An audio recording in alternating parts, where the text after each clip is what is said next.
Hello दोस्तों, आप सभी का स्वागत है हमारे चैनल पर। तो आज हम आप लोगों के लिए प्रभु श्री राम जी के लिए एक बहुत ही प्यारा सोहर गीत लेकर आए हैं। तो आप लोग सुनिएगा और कमेंट करके ज़रूर बताइएगा कैसा लगा।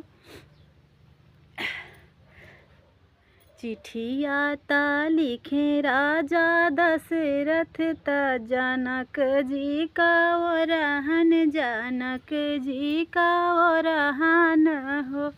अब काहे मोरे रामैया बेल माया, अयोध्या हमारी सुनी हो।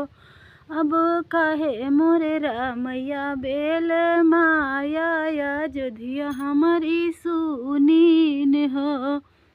चिट्ठिया ता बाँचई जनक जी ता बाँची के सुनावई, ता बाँची के सुनावई हो।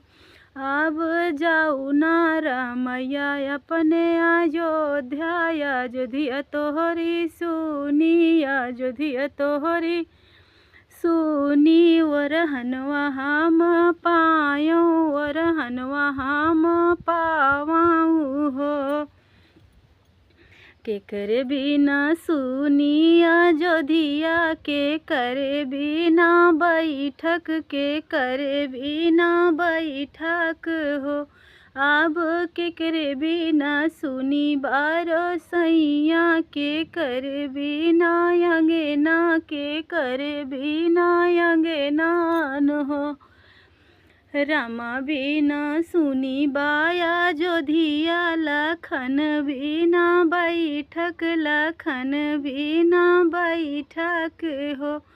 अब सीता बिना सुनी बारो सैया, लवकुश बिना अंगना, लवकुश बिना अंगना हो।